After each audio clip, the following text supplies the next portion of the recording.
whatever time of day it is that you are tuning in. My name is Haley. This is episode I don't know. This is episode 17 of the Lochknits knitting podcast. I am a tattoo artist, crafter, maker, all that good stuff, coming to you from Wilkes-Barre, Pennsylvania in the United States. I am here with just a short episode today. I actually rewatched my previous episode, episode 16, and not only are all my episodes long because I'm just like not brief when it comes to talking about crafts, but I didn't realize like how snappy my editing was. So I'm gonna like try to make it less YouTube-y and a little more like conversational. Like I said, I don't typically rewatch the episodes. I used to when we did the woolies and the prickly stitch, I would rewatch them. But since it's just me and I'm the one editing them, I don't, often have a reason to. But all that to say, I am striving for a shorter episode today, fingers crossed. I am joined today by my comrade in crafting, Chicken Darling. Oh, she's beautiful. I technically have a bunch of things to show, but I'm really gonna try to limit it to one WIP, one FO, acquisition, everything like that. If you guys have watched the podcast previously, you might know that I recently spent a week in Pittsburgh, do some tattooing out that way. I showed up for the 1-year Moon and Yarn craft room anniversary, which was amazing. If you guys haven't seen any of the footage from our crafting hour over on Instagram, you should definitely check it out. It was so cute and so fun. Then we got to take a little visit to the Great Lakes Fiber Festival, which I will talk a little bit about at the end of the episode. But all that to say, it was so much fun. It was a total blast. Nate, my boyfriend, has been gone for the past week. We basically were ships in the night with our travels and everything. And he's been gone for about a week almost, doing a guest spot up in Massachusetts. And I have not put on makeup. I have not drawn on my eyebrows. I haven't done any of that for the past week. So I needed to film a podcast to force myself to put myself together. If you've gotten tattooed by me in the last week, you will know that I was in just full ghoul mode. It's nice to put an outfit on and sit down in front of the camera and feel like I'm communicating with someone. Let's just get into it. I have an FO. I am in my yellow yarn, yellow just overall era. First of all, let's just have a moment for my fingernails. Look at these.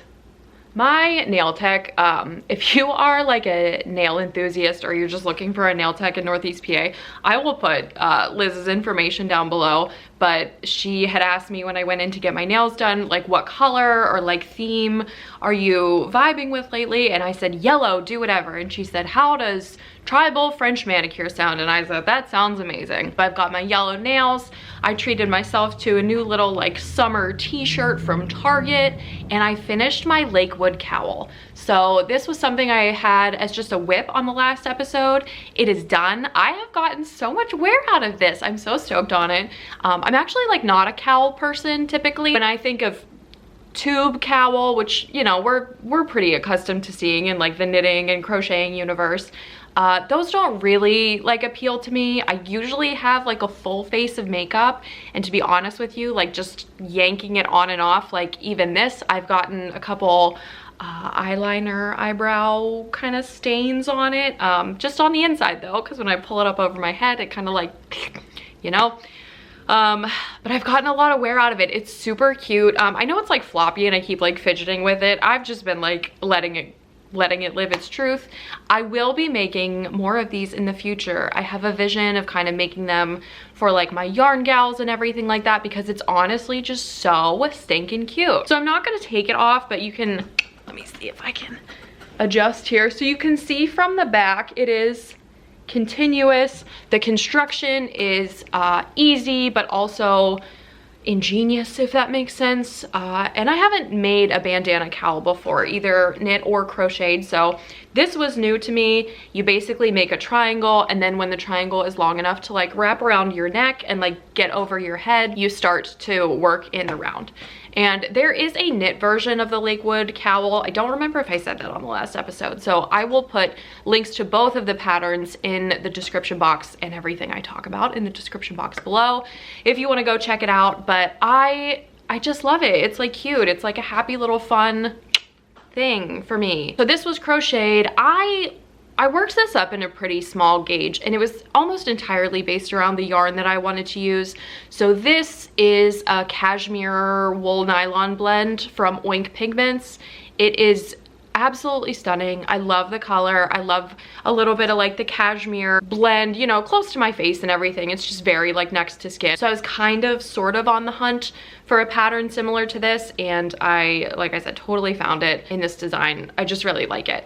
I think next time I make it, I will go a little bit small, like smaller circumference this way. The pattern does, I wouldn't say stress, but it does make a point to tell you that before you start to work in the round, you have to make sure that it's going to stretch over your head. And in the pattern, it calls for a camel stitch, which I've never heard of before, but it calls for a camel stitch around the bottom and then around like the very top. And this is folded down, so let me pop it up. So it is a lot taller. I've been like folding it just downward because it kind of naturally goes that way, and I like it. It feels very like tucked and cute. But it calls for a camel stitch around the like both perimeters, and apparently that will make it tighter when you go to like put it over top of your head. I did not do a camel stitch. I just ended up doing like a half double crochet around the entire thing because I just oftentimes am not in the mood to learn new techniques. I am an old lady and I'm stuck in my ways. But it worked out great, and even though like it is a little bit bigger, I don't mind it. I think it's cute. It feels very like summery because it's a little bit looser, just more of like a accessory, less of like form and function, if that makes sense. I would recommend this pattern.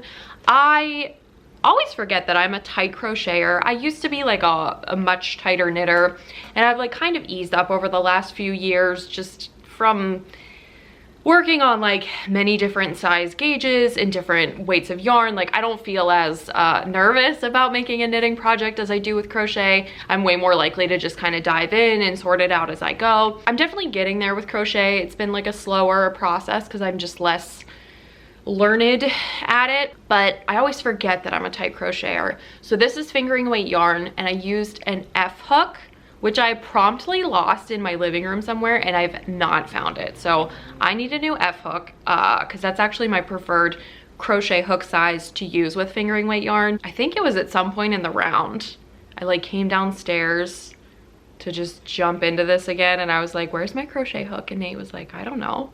And I said, okay, if you sit on it, like, let me know. And I haven't found it. So I actually did end up switching to a larger hook size when I was working in the round, purely just because I lost it. And it was a little better. It was just less, I had talked a little bit on the last episode about how I felt very like compressed almost as I was working on this. And it was definitely the gauge and like my personal tension, the hook size, and you know, all that stuff. With the crochet linen stitch. So all that to say, in the future, mental note for future Haley, I would continue to do the fingering weight because I think that it's really nice. I like the little bit of like drape effect that happens with the thinner yarn. I love the way it turned out. The problem with the tension is truly like just me. That's my notes on that. It is the Lakewood Cowl. Again, there is a knit version as well. I was just visually drawn to the crochet one, so that's what I made. This was my first time working the linen stitch. It's really cute. It looks very like tidy. It's probably the most like closed crochet pattern, or stitch pattern, I guess I should say, in crochet that I've ever worked.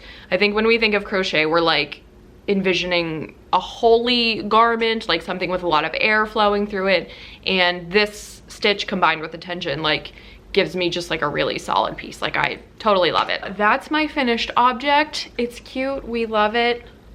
Love a little like summertime make. If you guys remember, I had some yarn, and in the hank it looked insane. It was so beautiful. It was Ridiculous yarn on the whatever the sock base is from Ridiculous yarn, and it was rainbow and crazy, and I was like, oh, I have no idea what this is gonna look like when I knit it up, and I'm just so excited to like dive in and work with it. So this is what it looks like in a cake. Totally incredible. This is the colorway Unicorn Barf. I actually did have a few people reach out to me on Instagram and say, what is that colorway? It is Unicorn Barf from Ridiculous Yarns. So pretty in the cake, so pretty in the hank. I wanted to show you guys like a little update of how it is working up in like a giant long sock tube. Look at that. It is so absurd. I just love it. It's so much fun. I knit all my socks in a really long tube. I usually start with a toe, make 2 socks worth of length, and then end with a toe, pick up all my stitches and cut it in half, and then I have 2 pairs. So like, for example, if I stopped working on these right now, I would add another toe, and this is how long like the entirety of my socks would be. And I just do afterthought everything on them. So one of my favorite parts of doing this like weird long tube construction is that the patterning of the sock is completely unobstructed, consistent throughout the entire thing. And I just love it. I love like giving this yarn a chance to like really shine how it was meant to. I just wanted to give like a little update on this being a WIP. It's fun, it's crazy. I have enough yarn to do obviously another toe. I might do the heel in the main color or the cuff in the main color. I'm not sure yet.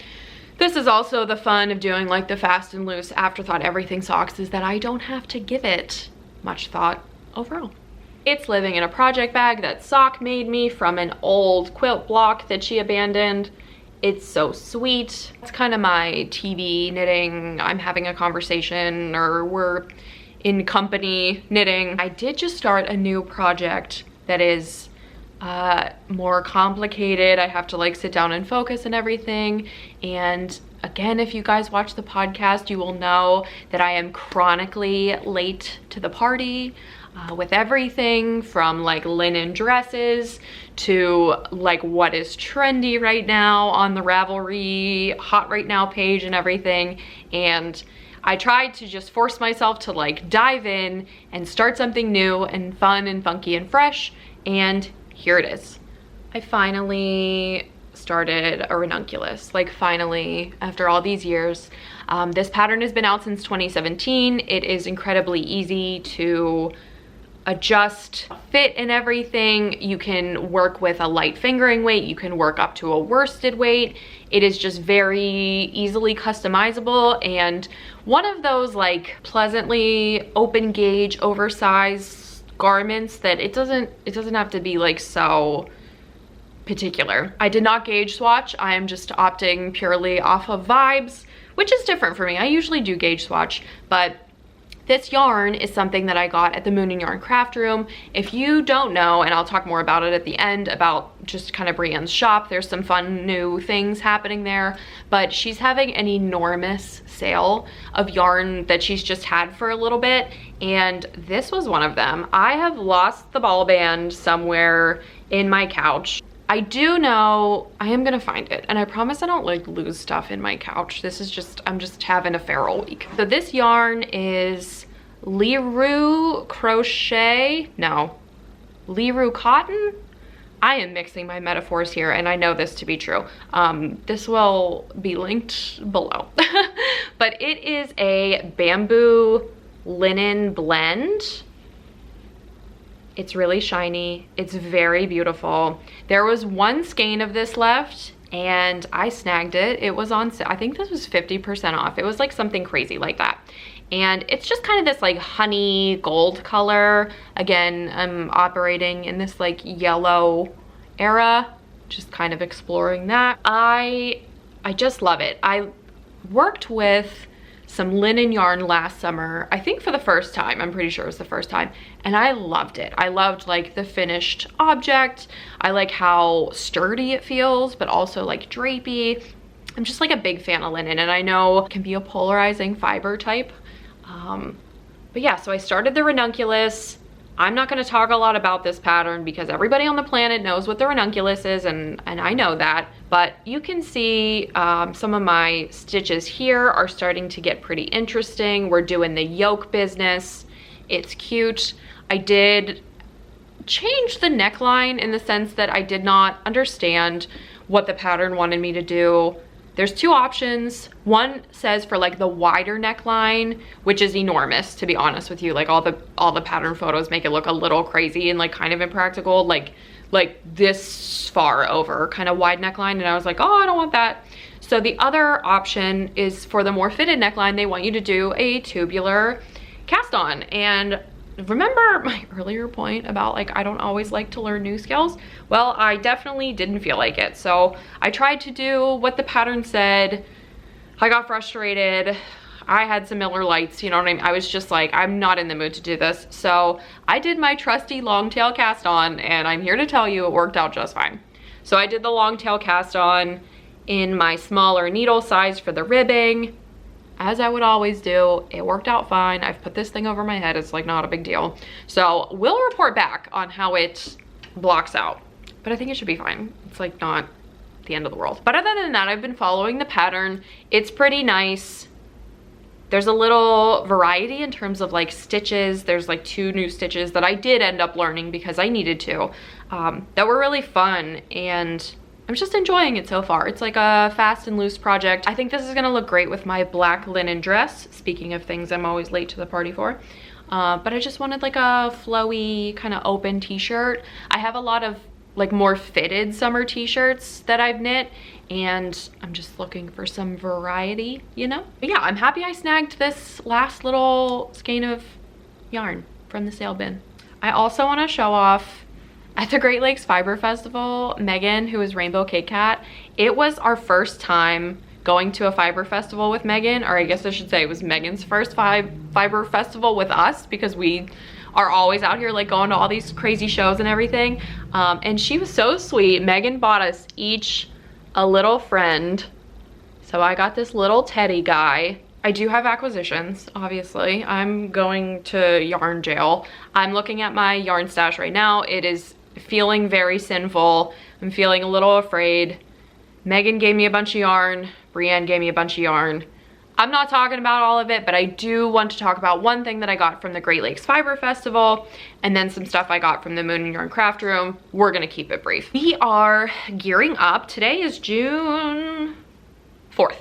We are gearing up to start Tour de Fleece at the end of June. This is our first year, I think all of us actually.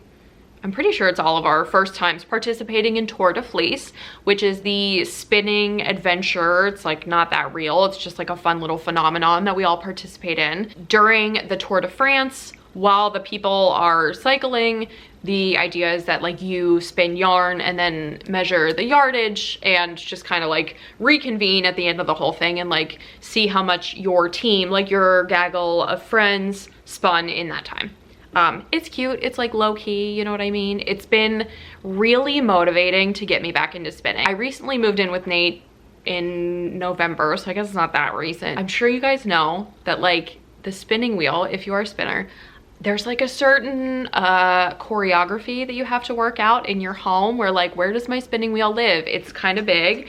It's a little clunky. It definitely takes up a good bit of space, and I don't know about you guys, but I feel way more creative when I can just leave my stuff out, basically. That sounds really bad. I'm not like messy or anything, but I just like to like have a little designated corner or like a craft area where I can do, you know, I'm looking at my sewing setup is right in front of me. I have a little yarn shelf with all my yarn on it and everything. So I like to have like my little corners at the house, and the spinning wheel for whatever reason was just one of the last things to like find its home and how I can work and do my spinning but also not like be obtrusive to the rest of my family. So I finally found a little corner, you know, moved the coffee table over a little bit and kind of established a little corner next to a bookshelf that I can like, you know, have my little coffee on and keep like my spinning oil next to me and everything. And as silly as that sounds, like I could have done this months ago. I didn't, but I really like it. I like how it's been very motivating to just sit down and spin like at random points throughout the day. And spinning is really hard on your body, like probably more so than sewing, more than knitting. Like spinning for me like really takes a toll on like my shoulders and my elbows and my wrists and everything. I also spin yarn like a psychopath, and everything is like very fine lace weight, fingering weight yarns, and you know, stuff like that. So I'm definitely doing it to myself. We're gearing up for Tour de Fleece. I went with my friends, like I said, to the Great Lakes Fiber Festival, and we did not realize, we had heard tale, but it's different to like be there and like take it all in. The Great Lakes Fiber Festival is so spinning heavy. If you are a spinner and you are even at all close to being able to make it there next year, it's in Worcester, Ohio, I'm pretty sure. Great Lakes Fiber Festival in Ohio in May. Oh my God, it was incredible. It was kind of what we've been seeking, I think, with like Rhinebeck and Maryland Sheep and Wool and everything. We just, all of us, we're looking for less like commercial, more like kind of farmy feeling yarn festival. That makes it sound bad, but it was honestly incredible. There was bunnies, there was spinning wheels like galore. Sock got this I'll put a picture of her on here. Sock got this beautiful hand carved wooden stool to sit and spin on, like just absolutely gorgeous. Really spinning and fiber heavy festival. The Great Lakes Fiber Festival, like we probably will be there every year. So I got a couple really fun things from there, but one of the most exciting things I'm amped on for Tour de Fleece is I got this 8-ounce braid. Look at this. Isn't this insane? We've got the dark and moody gray and like the black. There's the bright pink. There's some of this yellow. The purple is just fun. So cute. I was instantly drawn to this. It is, like I said, 8 ounces. So I am really into 2-ply. I just can't be bothered to like learn chain plying at this juncture of my life or anything. I know from spinning in the past, on a 4-ounce braid, I can get pretty consistently 575 yards to 4 ounces. That means that I'll be able to get over a sweater's quantity out of this beautiful beast of fiber. So I got this from, oh, they have a website, it literally says it on the tag, interlacementsyarns.com.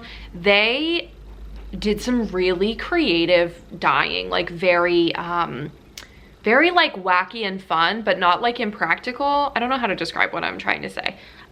Lots of variegated yarn, but like very tastefully executed. So I got home and just today before I was podcasting, you know, I bought this whole thing and I'm like, oh, this is so pretty, whatever.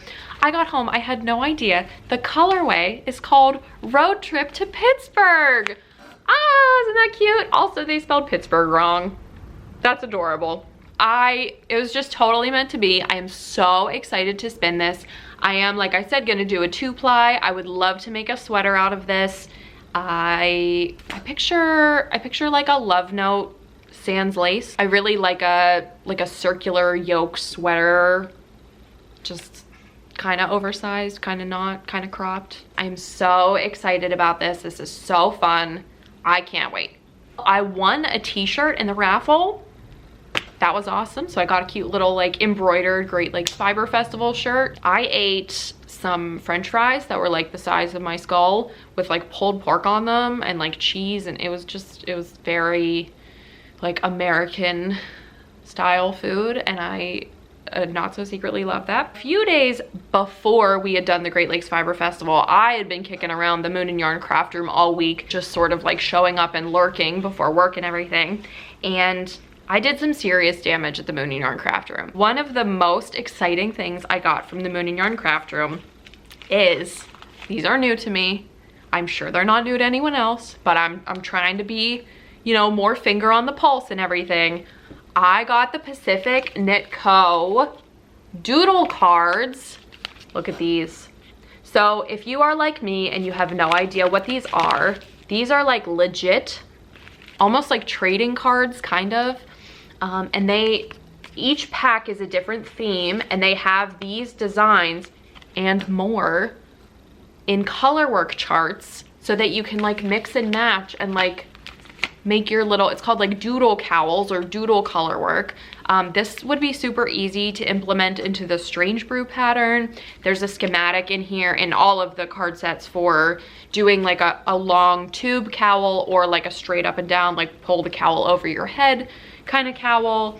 Like I absolutely love tiny things. I love color work, like little like picture color work like this. I don't know how to describe it. Like it's just cute. Look at the little fish. So I basically like got home and like put all these out and like really looked at the patterns and everything, and it's just so inspiring and cute. There are many, many more versions than these ones that I have. So I grabbed the summer, the spring, and then the Rhinebeck themed ones. They have all the seasons. Brienne was just telling us about how new ones that are coming out are farm, Valentine's, baking, cooking. Maybe I'm making that up. Maybe that one's already out. There's just like literally like a ton.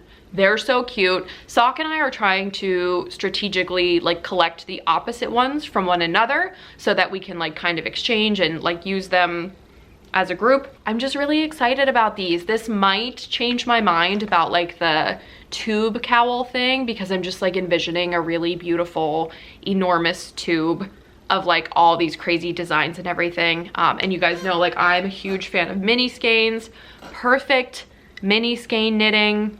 I just love it. So this was really fun. These are new to me. They are a little pricey, but for like what you're getting, and if you are a color work fiend, and if you have like other people in your life who might want to like go in on collecting them with you, it's a really nice investment. Very inspirational. If you're like in a rut and these sound cute, like just pick up one pack, because there's a lot in here. I've been spinning a lot of stuff. I'm kind of giving away some like hand spun yarn because I've had fiber in my stash for a while, and I'm saving my bigger like sweater quantities of spins for Tour de Fleece. So I've just been like doing tiny little amounts of spinning here and there.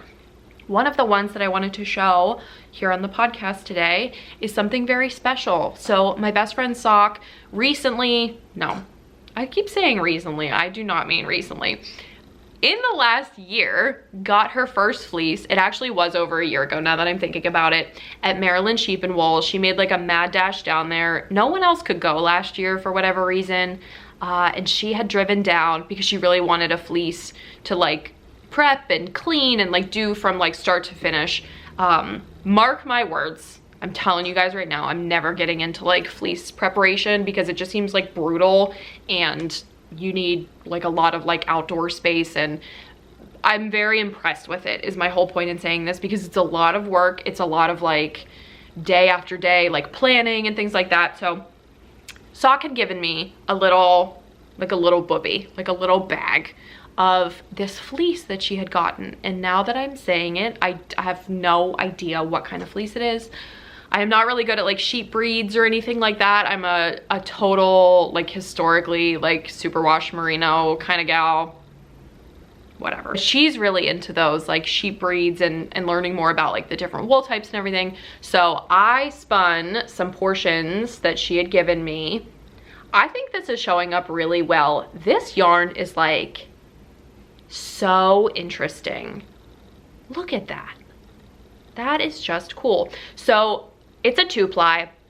1-ply, you can see it like really well right here. So 1-ply is her fleece. That's the brown, like really dark portion. And then the other is just some black 100% wool.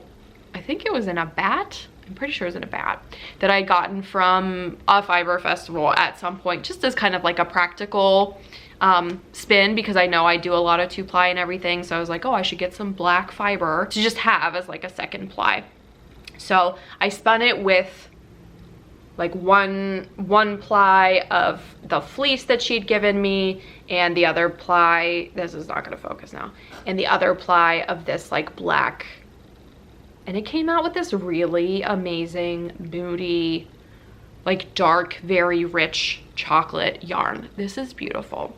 My best guess looking at this is like, this is definitely a sport weight. It's really difficult, as you may know if you're a spinner, to get a really fine fingering weight yarn off of like the super woolly wool. It would be very helpful if I knew what this was, but alas, I do not. So I kind of met it halfway. I usually will like bully fiber into being very thin and small, that when I put it together I get something equating like a fingering weight yarn, and this was difficult. This was difficult to bully, but it was kind of freeing to be working with a fiber that just, you know, it's only gonna do what it wants to do. And I like that. That was a nice change of pace for me.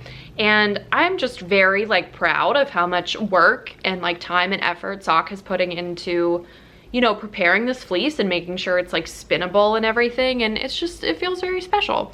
So now I have this beautiful tiny little guy.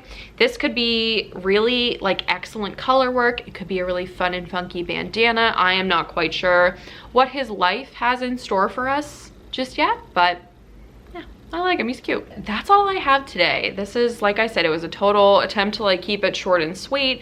I have other things, but you know, I'll work with them and then they'll come up on the podcast later, so that's fine. My like little things I wanted to put out into the universe. I guess we call this like the admin portion. So if you don't care about upcoming events and things like that, then I will catch you on the next one. One of the things I wanted to put out into the universe right now that's big news is that Brienne's shop, the Moon and Yarn Craft Room, finally has the website up and running. So everything in the Moon and Yarn Craft Room you can now buy online, and I will have put a link to the website below. Brienne has so much stuff. All of her sales are on there. If you want some like super discounted yarn, you can go take a look at her sale page. She has like really beautiful literature, lots of weaving books. She has the Fleece and Fiber source book available for sale as well. I keep finding myself going to the website when I just need like a dopamine hit, because I just like to like scroll and see what she has for sale. But if you are looking for any of this stuff, or you're looking to make like a yarn purchase and you'd rather support like a very small business as opposed to like a huge yarn company, this is a really nice way to do that. It's a nice way to get a hold of some of the like Moon and Yarn special craft things that might not be available to you if you like can't access the store. But I know I talk about it here on the podcast a lot. It is like the best yarn store. It's just really sweet and special, and like Brienne and her husband David have put so much work into this website. I wanted to make sure that you guys knew that it was like up and running now. It's just very exciting and a really nice way to support our homie Brienne. The other thing I wanted to put just kind of out into the universe is that from a tattooing perspective, I am working 2 events in the next couple of months that I just wanted to make sure you guys were aware of.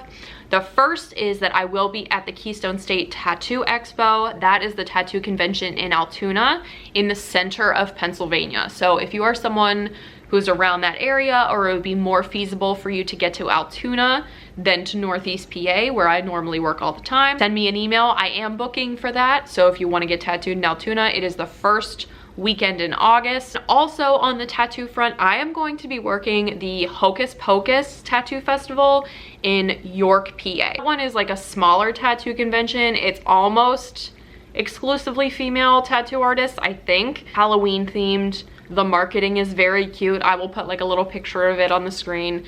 That's in York, PA, so like south part of Pennsylvania. Really good energy there. It's very open and welcoming. You know, tattoo conventions can sometimes be like just a lot, you know what I'm talking about. That's kind of all that's up with me. Thank you guys to everyone who commented on like their sourdough journey on the last episode. That was really cute and fun. I love like reading everybody's comments and everything. I think that's it from me. I will catch you on the next one. Bye.